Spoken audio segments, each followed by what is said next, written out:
Hello students, you are welcome in the lecture number 5 of a chapter of states of matter. In the last lecture, what we have studied? We have seen two forces of attraction. They are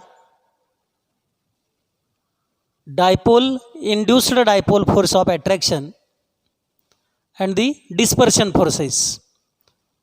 In the induced dipole force of attraction, we have seen one molecule is polar, other molecule is non-polar.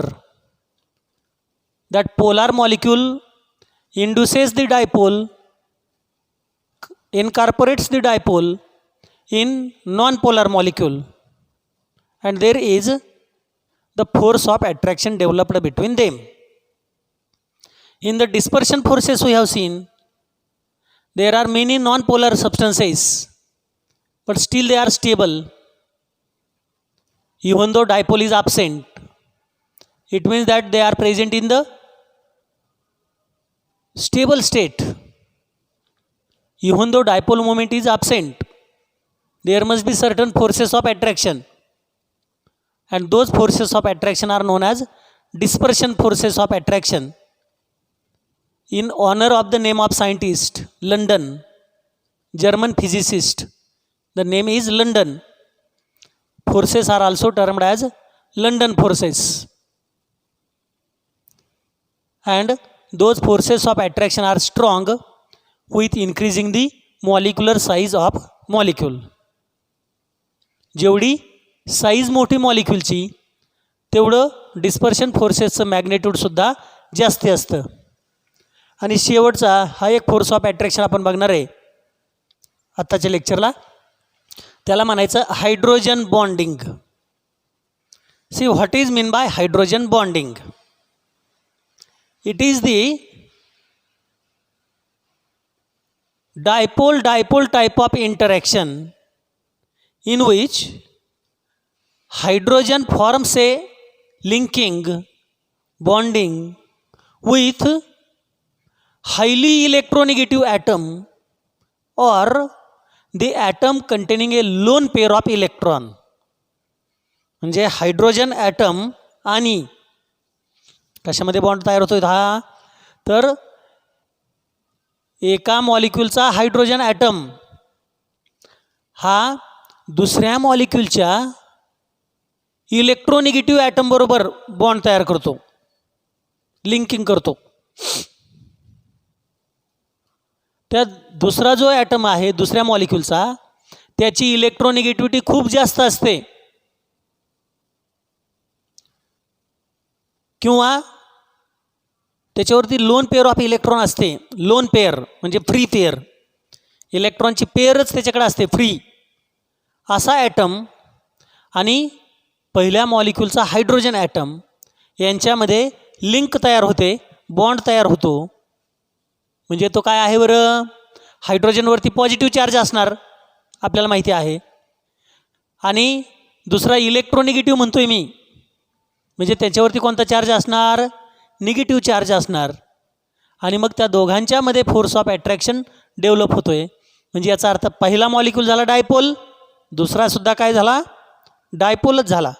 म्हणजे हे सुद्धा काय आहे? Dipole इंटरॅक्शनच आहे. Hydrogen bonding is nothing but the dipole type of interaction in which hydrogen atom of a first molecule forms a bond with highly electronegative atom of the second molecule, or the atom which is containing a lone pair of electron of a second molecule is known as hydrogen bonding. This hydrogen bonding is usually observed whenever the molecules are containing either oxygen or nitrogen or fluorine. Oxygen, nitrogen and fluorine या तिघांची electronegativity सर्वात जास्त आहे. आपला जो periodic table आहे, periodic table आवर्त सारणी, त्याच्यामध्ये इलेक्ट्रॉन आकर्षित करून घेण्याची क्षमता सर्वात जास्त या तिघांची.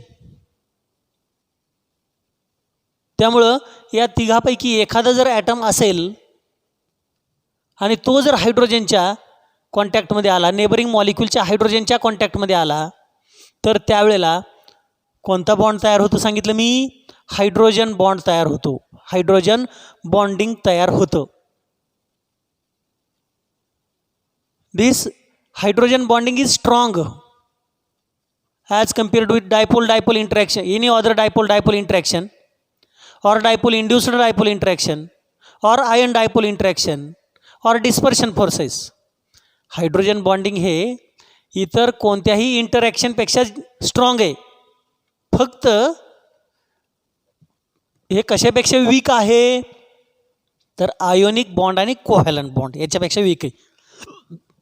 This bonding is strong as compared with any other type of dipole interaction or ion dipole interaction or dipole induced dipole interaction or a dispersion force, but this is weaker as compared with the ionic bond and a covalent bond. So that is about the hydrogen bonding. Now let us see the examples. This hydrogen bonding is present in neighboring molecules as well as molecule in the itself.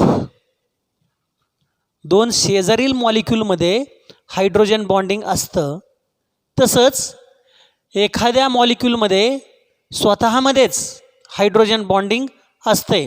तर त्याला काय म्हणायचं बघा.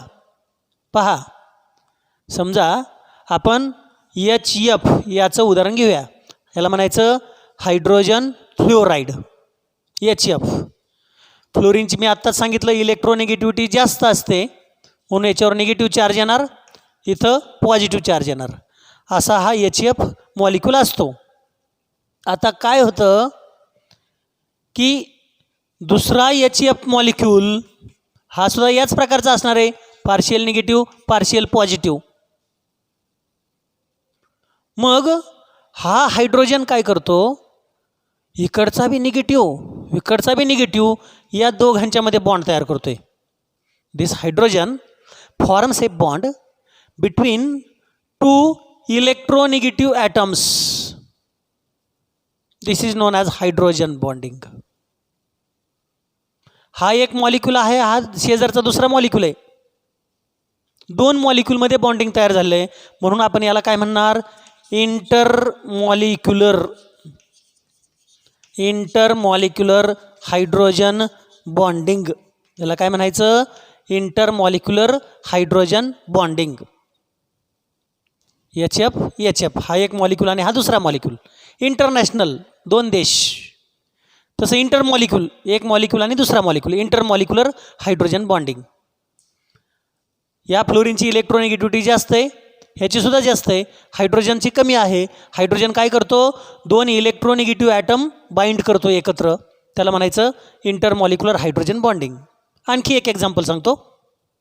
H2O आपल्याला माहिती आहे structure of water. H2O partial positive, this is partial positive partial negative. दुसरा H2O HOH partial positive positive negative. इथंही तसंच होतं आहे. ज्याप्रमाणे या ठिकाणी दोन इलेक्ट्रोनिगेटिव्ह ॲटम होते, तसंच ऑक्सिजन दोन इलेक्ट्रोनिगेटिव्ह ॲटम या दोघांच्यामध्ये बॉन्ड तयार होते. कशाने बॉन्डिंग झालं? हे हायड्रोजनने. This is one molecule, this is another molecule. Two oxygen atoms which are having higher electronegativity are bonded because of the hydrogen. So this is known as hydrogen bonding. हा एक molecule, हा दुसरा molecule, याला सुद्धा आपण काय म्हणणार मग? Intermolecular hydrogen bonding. This is also non as intermolecular hydrogen bonding. कारण दोन मॉलिक्यूलमध्ये झालं आहे हे बॉन्डिंग, म्हणून त्याला म्हणायचं इंटरमॉलिक्युलर हायड्रोजन बॉन्डिंग. आणखी एक एक्झाम्पल सांगतो.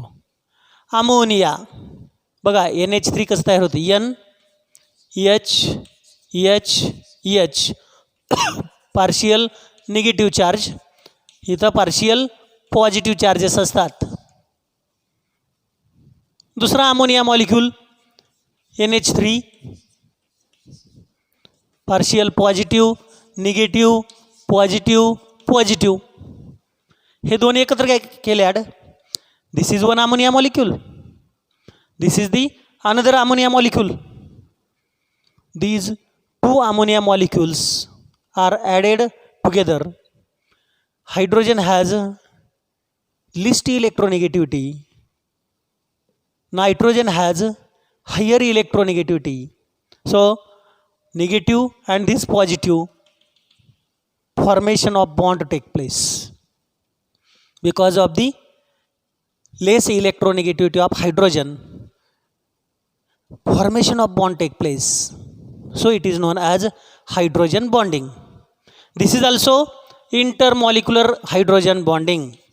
लक्षात आलं का बघा, इंटरमॉलिक्युलर म्हणजे काय सांगितलं मग, दोन शेजारचे मॉलिक्यूल घ्यायचे, शेजारचे दोन मॉलिक्यूल घ्यायचे आणि त्यांच्यामध्ये बॉन्ड तयार होतो, त्याला म्हणायचं इंटरमॉलिक्युलर हायड्रोजन बॉन्डिंग. आता आणखी एक वेगळं एक्झाम्पल मी इथं सांगतो. सेकंड पेपरमध्ये जर झाला असेल तर CH2OH ह्या कंपाऊंडचं नाव आहे इथिलीन ग्लायकॉल. आता ह्याच्यामध्ये काय होत असतं, ऑक्सिजनची इलेक्ट्रोनेगेटिव्हिटी जास्त आहे आणि हायड्रोजनची कमी, ऑक्सिजनची जास्त आणि हायड्रोजनची कमी. हा हायड्रोजन आणि हा ऑक्सिजन या दोघांच्यामध्ये बॉन्ड तयार होतो. मॉलिक्यूल नेबरिंग आहे का, तोच आहे, तोच आहे. हा संपूर्णपणे मॉलिक्यूल एकच आहे. इथं कसं होतं, हा एक मॉलिक्यूल होता, हा दुसरा मॉलिक्यूल होता, हा एक मॉलिक्यूल होता, हा दुसरा मॉलिक्यूल होता, एक मॉलिक्यूल दुसरा मॉलिक्यूल, म्हणून आपण यांना म्हटलं होतं इंटरमॉलिक्युलर हायड्रोजन बॉन्डिंग. इथं मात्र हा संपूर्ण मॉलिक्यूल एकच आहे आणि एकाच मॉलिक्यूलमधला हायड्रोजन आणि ऑक्सिजन ह्याच्यात बॉन्डिंग तयार होतं because of higher electronegativity difference. This bonding is known as intramolecular hydrogen bonding. फरक लक्षामध्ये आला का, याला काय म्हटलं आहे, इंट्रामॉलिक्युलर, इंट्रा मॉलिक्यूलमध्येच आतल्या आत, intramolecular hydrogen bonding. and the remaining three are examples of intermolecular hydrogen bonding. अशा प्रकारे तो फरक आहे. आणि मग पहा, या हायड्रोजन बॉन्डिंगचा परिणाम काय होतो ते बघायचं आहे. What happens whenever hydrogen bonding is present in a molecule. Whenever hydrogen bonding take place, we know hydrogen bond is strong bond as compared with the any other type of interaction, any other type of dipole-dipole interaction, ion dipole interaction, dipole-induced dipole interaction, dispersion forces. This force of attraction is very strong. So molecule become compact and higher energy is required to break this bond. Therefore boiling point of these compounds increases. लक्षामध्ये येते का बघा, खूप महत्त्वाचं सांगितलं मी इथं की हा हायड्रोजन बॉन्डिंग हा फोर्स ऑफ अट्रॅक्शन इतर कोणत्याही फोर्स ऑफ अट्रॅक्शनपेक्षा स्ट्रॉंग आहे. मग तुम्ही कोणतंही डायपोल डायपोल इंटरॅक्शन घ्या, डिस्पर्शन फोर्स, आयन डायपोल किंवा डायपोल इंड्युस्ड डायपोल, इतर कोणत्यापेक्षाही हे कसं आहे, जास्त स्ट्रॉंग आहे. मग जास्त स्ट्रॉंग जर असेल, स्ट्रॉंग, तर याचा अर्थ हे तोडण्यासाठी एनर्जी जास्त लागते. ब्रेक करण्यासाठी एनर्जी जास्त लागते आणि ब्रेक करण्यासाठी एनर्जी जर जास्त लागत असेल तर याचाच अर्थ काय होतो की हे कंपाऊंड जास्त टेम्परेचरला उकळतील. म्हणजे यांचा बॉइलिंग पॉईंट म्हणजे उत्कलन बिंदू, यांचा बॉइलिंग पॉईंट उत्कलन बिंदू हा जास्त असेल असा त्याचा अर्थ होतोय.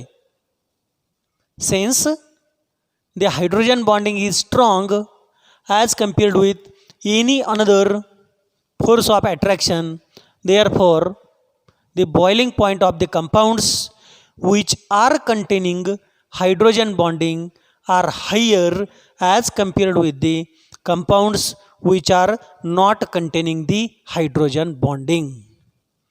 म्हणजे इतर कोणत्याही बॉन्डिंग असणाऱ्या कंपाऊंडपेक्षा हायड्रोजन बॉन्डिंग असणाऱ्या कंपाऊंडचं कंपाऊंडचा बॉइलिंग पॉईंट हा सर्वात जास्ती असतो असा त्याचा निष्कर्ष आहे. अशा प्रकारे त्याचं कंक्लुजन आहे. तर इथपर्यंत आपण फोर्सेस संपवले. Intermolecular forces of attractions, intermolecular interactions संपवले. कोणकोणते बघितले आपण? पहिलं कोणतं बघितलं? Dipole interaction. पहिल्यामध्ये डायपोल असतं, दुसऱ्यामध्येही डायपोल असतं, त्यांच्यामध्ये फोर्स ऑफ अट्रॅक्शन होतो. दुसरं बघितलं आयन डायपोल, त्याच्यामध्ये सॉल्युएशन किंवा हायड्रेशन होतं आणि फोर्स ऑफ अट्रॅक्शन तयार होतो. तिसरं बघितलं डायपोल इंड्युस्ड डायपोल. एक पोलार असतो, दुसरा नॉन पोलार असतो. जो पोलार आहे तो नॉन पोलारमध्ये डायपोल इंड्यूस करतो आणि दोघांच्यामध्ये अट्रॅक्शन तयार होतं. चौथं बघितलं डिस्पर्शन फोर्सेस किंवा त्याला शास्त्रज्ञाचं नाव दिलेलं आहे लंडन फोर्सेस. शास्त्रज्ञाला तो बहुमान दिलेला आहे, ज्यांनी काम केलं होतं लंडन, त्यांना तो बहुमान दिलेला आहे, लंडन फोर्स म्हणायचं. आणि शेवटचं बघितलं हायड्रोजन बॉन्डिंग. या ठिकाणी फोर्सेस ऑफ अट्रॅक्शन म्हणजे इंटरमॉलिक्युलर फोर्सेस हा भाग संपलेला आहे. पुढील लेक्चरला आपण गॅसियस स्टेट आणि प्रॉपर्टीज ऑफ गॅसेस हा भाग सुरू करणार आहोत.